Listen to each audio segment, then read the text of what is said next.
عرصہ گزر چکا تھا، دنیا بھٹک چکی تھی، ظلم اور بربریت کی چکی میں پس رہی تھی، رب ذوالجلال نے کرم کیا۔ کس مہینے میں کرم کیا؟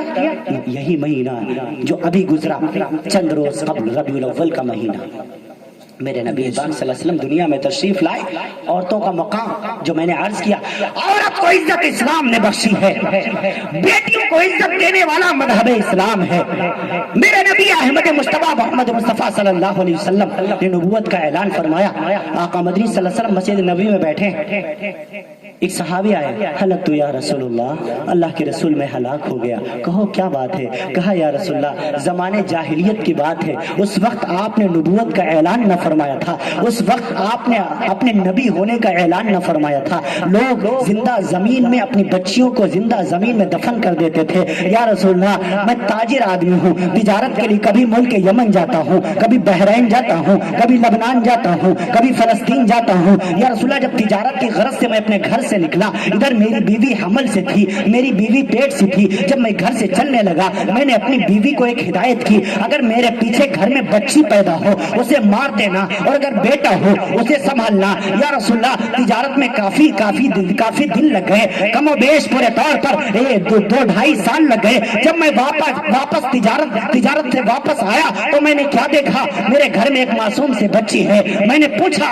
پوچھا یہ بیوی سے یہ کس کی ہے؟ اس نے ڈر کی وجہ سے بتایا نہیں کہ اگر اپنی کہہ دوں گی تو یہ پورے طور پر اس کو مار ڈالیں گے، اس کو زمین میں دفن کر دیں گے، اس کو سنسار کر دیں گے، اسے ختم فرما دیں گے، بیچاری زندگی سے ہاتھ دھو بیٹھے گی۔ تو میری بیوی نے بتایا نہیں، بلکہ کہنے لگی یہ کسی غریب کی ہے، اس کی ابو نہیں ہے، اس کی امی نہیں ہے، یہ وہ انتقال کر چکے، اس بچی کو پالنے لگے ہیں۔ میں نے کہا چلو ٹھیک ہے، اپنی تو نہیں ہے، کسی کی خیر کی ہے تو کوئی بات نہیں۔ علامہ زرکشی رحمۃ اللہ نے لکھا ہے کہ عرب کے لوگ بچیوں کو اس وجہ سے زندہ زمین میں دفن کر دیتے تھے کہ اگر میرے گھر میں بچی ہوئی تو بڑی ہوگی، اس کو بیٹے کے ہاں بیاہنا پڑے گا، بیٹے والوں کے ہاں، پھر ہمیں بیٹے والوں کے سامنے جھکنا پڑے گا۔ وہ سردار تھے نا، ان کو جھکنا پسند نہیں تھا، اس وجہ سے زندہ زمین میں بچیوں کو دفن کر دیتے تھے۔ کہنے لگے اگر یہ میری نہیں ہے تو ٹھیک ہے، غیر کی ہے تو پال لو، کوئی بات نہیں۔ وہ صحابی کہتے ہیں یا رسول اللہ اب وہ بچی دھیرے دھیرے بڑی ہونے لگی، میرے گھر میں وہ بچی پلنے لگی، اب دھیرے دھیرے 5 سال ہوتی ہو گئی، اب مجھے وہ اچھی لگنے لگی، میں اسے گودی میں اٹھائے پھرتا تھا، چومتا تھا، چاٹتا تھا، پیار کرتا تھا، کبھی اپنی مکے کی بازاروں میں اپنے انگلیاں پکڑا کر کے ٹہلایا کرتا تھا۔ یا رسول اللہ صلی اللہ علیہ وسلم اب جب 5 سال کا وقت ہو گیا، اب بچی سے مجھے انس ہو گیا، محبت ہو گئی۔ میری بیوی نے ایک دن دل میں سوچا کہ اب تو ان کو اس بچی سے انس ہو گیا ہے، محبت ہو گئی ہے، پیار ہو گیا ہے، اب تو اس بچی کو کچھ نہ کہیں گے۔ اس نے آ کر کے مجھ سے بتا دیا جس بچی کو تم گودی میں اٹھائے پھرتے ہو، جس بچی کو تم سینے سے لگائے پھرتے ہو، جس بچی کو تم اپنے کندھے پر اٹھائے پھر رہے ہو، یہ بچی کسی اور کی نہیں ہے، کسی غیر کی نہیں ہے، بلکہ اپنی ہی ہے، اپنا ہی خون ہے۔ میں نے ڈر کی وجہ سے چھپا لیا تھا کہ آپ غصہ نہ کرو۔ یا رسول اللہ جب میری بیوی نے یہ مجھ سے کہا، جتنی گالیاں دے سکتا تھا میں نے اپنی بیوی کو دی، اس اور میرے پیروں کے نیچے سے زمین نکل گئی، غصے میں لال ہو گیا۔ اس بچی کا غریبہ پکڑا، گھسیٹتا ہوا گھر سے باہر نکالا، ایک فاوڑا لے لیا، جنگل کی طرف لے کر کے چلنے لگا۔ میری بیوی روکنے کی کوشش کرتی رہی، میں ایک پل نہ رکا، میں اس بچی کو لے کر کے جنگل میں پہنچ گیا۔ وہ میری معصوم سی بچی پوچھتی تھی ابا جان آپ کہاں لیے جا رہے ہو؟ میں اس سے کہتا تھا میں تجھے زمین میں دفن کرنے لیے جا رہا ہوں، میں تجھے موت کے گھاٹ اتارنے لیے جا رہا ہوں، میں تجھے قبر میں دفن کرنے لیے جا رہا ہوں۔ وہ میری بچی مجھ سے پوچھتی تھی بابا جان موت کیا ہوتی ہے، مرنا کسے کہتے ہیں؟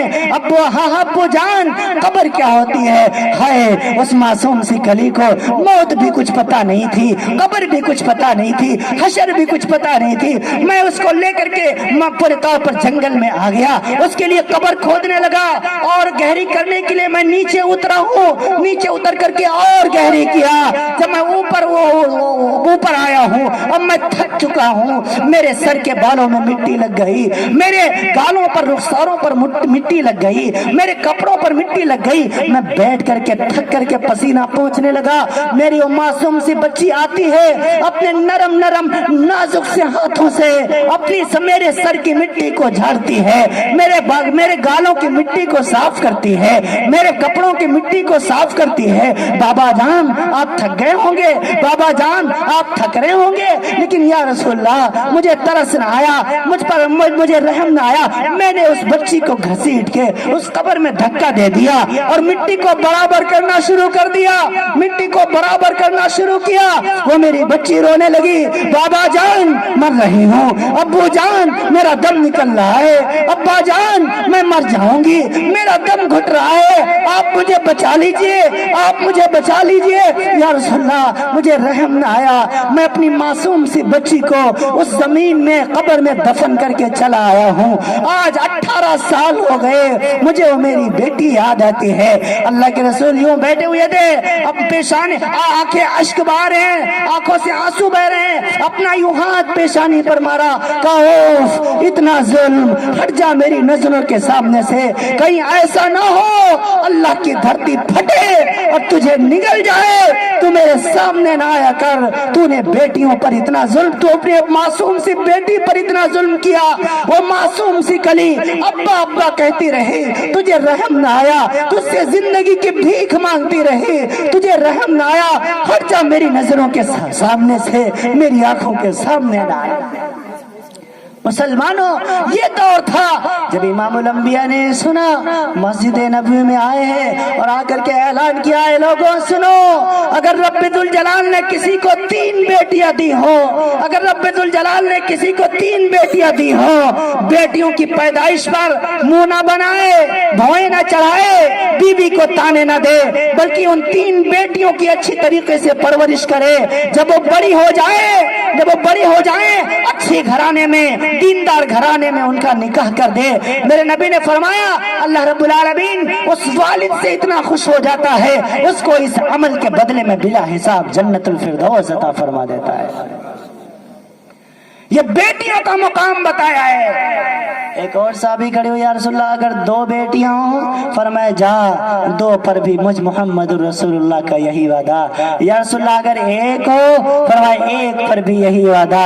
ایک دوسرا صحابی کھڑا ہو گیا, یا رسول اللہ صلی اللہ علیہ وسلم اگر ابا کا انتقال ہو گیا ہو اور بہنوں کی کفالت کرنے والا بھائی ہو, بھائی بہنوں کی پرورش کرے, بھائی بہنوں کو پڑھائے لکھائے بڑا کرے, فرمایا ہاں سنو, اگر رب ذوالجلال نے کسی کو 3 بہنیں دی ہو, ابا کا انتقال ہو چکا ہو, بھائی اپنے 3 بہنوں کی پرورش کرے, لکھائے پڑھائے, جب بڑی ہو جائیں بالغ ہو جائیں دیندار گھرانے میں ان کی شادی کر دے, اور شادی کرنے کے بعد بھی اس پر خرچ کرتا رہے, میرے نبی نے فرمایا اللہ اس بھائی کو بغیر حساب کے جنت عطا فرمائے گا. اے ملک ہندوستان کے بھائیوں, اپنی بہنوں کو فراموش نہ کیا کرو. ایک بہن کا فون آیا مولانا میرے پاس, رونے لگے, کہنے لگے حضرت جی 3 ماہ ہو گئے ابا کو انتقال کیے ہوئے, میرا باپ بڑی زمینیں چھوڑ کے مرا ہے, بڑی جائیداد چھوڑ کے مرا ہے. اب بھائی اس وجہ سے ڈر سے فون نہیں اٹھاتے کہ بہن جائیداد میں کہیں حصہ نہ مانگنے لگے. روتے روتے وہ بہن کہنے لگی, حضرت جی مولانا جی ذرا آپ میرے بھائیوں سے کہہ دیجئے تیری کہ اس کی بہن اسے بہت یاد کرتی ہے, بہن کو جائیداد نہیں چاہیے, اس کو زمین نہیں چاہیے, مکان میں حصہ نہیں چاہیے, وہ تو بھائیوں کے پیار کی بھوکی ہے, بھائیوں کی محبت کی بھوکی ہے. میرے بھائی میرا فون نہیں اٹھاتے, آپ کہہ دیجئے اے ہندوستانی نوجوانوں, ہفتے میں 4 مرتبہ بلکہ اس سے بھی زائد مرتبہ اپنی سسرال میں فون کرتے ہوگے, کم سے کم 2 ہفتے میں 15 دن میں 1 مرتبہ بہن کو بھی فون کر لیا کرو, اور فون کر کے خیریت معلوم کیا کرو. آپا جان کیا حال ہے, باجی کیا حال ہے, اپی صاحبہ آپ کیسی ہیں, ہاں بہنا آپ ٹھیک تو ہے، حالانکہ کبھی بہنیں بھائیوں سے اپنے سسرال کی شکایتیں نہیں کیا کرتی۔ جب اس بہن نے مجھ سے یہ کہا، میں نے محسوس کیا بہن اپنے بھائیوں کے فون کی منتظر رہتی ہیں۔ جہاں تو اپنی سسرال میں پورے طور پر 50 مرتبہ مہینے میں فون کرتے ہو، ایک مرتبہ بہن کو بھی فون کر کے خیریت معلوم کر لیا کرو۔ وہ بہن روتے روتے کہنے لگی، حضرت جی میں اپنے بھائیوں سے یاد کر کے رویا کرتی ہوں۔ ہاں ہاں میرے بھائیوں سے کہہ دیجیے گا بہنا تجھے بھولی نہیں ہے، اب بھی جب بھی ہاتھ اٹھتا ہے اپنے شوہر کے لیے دعا بعد میں مانگتی ہوں، پہلے تو اپنے بھائیوں کے لیے مانگتی ہوں۔ اے اللہ میرے بھائیوں کو سلامت رکھنا۔ میرے نبی نے یہ بہنوں کا مقام بتایا ہے۔ یہ سیرت کا ایک یہ بھی پہلو ہے کہ ہم اپنے بہنوں کی خبر گیری کریں۔